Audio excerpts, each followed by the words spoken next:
Republicans stop liberal judges dead in their tracks, find grounds for impeachment by patriotjournal.org.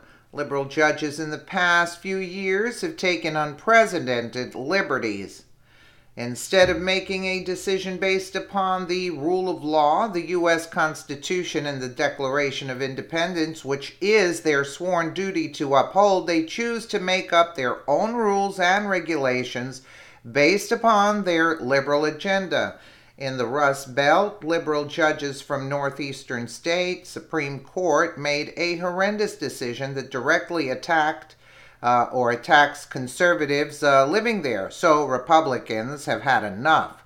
They have now found grounds for impeachment that should leave these judges stopped dead in their tracks. Philly.com reports how the party is doing just that. Pennsylvania Republicans, furious that the state Supreme Court threw out the existing congressional map and imposed one that stripped much of their partisan advantage, have been talking about a stark response impeaching the judges who ruled against them. After a rank-and-file lawmaker, state rep Chris Dush of Jefferson County raised the idea a few weeks ago, the rhetoric has intensified. This week, U.S. Rep.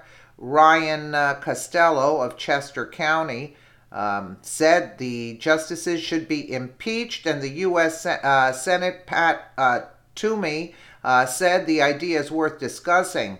In short, the state's Democratic Party was feeling colicky about the prospect of having their clocks cleaned in future elections. To prevent that from happening, they changed the rules to ensure there would be nothing resembling a fair fight. State Republicans aren't going to take this one laying down, and they're hinting at taking down these judges.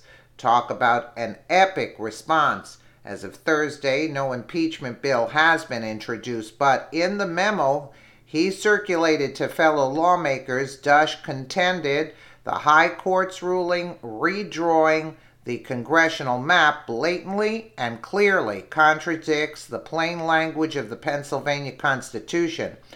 We'll have to wait and see how this ultimately plays out, but it's at least encouraging to see the GOP fighting back on this egregious overstep by Democrats. Perhaps members of the GOP in the nation's capital can use this for some further inspiration to do the same. After all, they finally have a president in place that is more than happy to call out blatant and ridiculous nonsense whenever he sees it. It's time the Republicans start fighting back, these liberal judges, like enough is enough. Let me know what you guys think in the comments below. And again, thank you so much for watching.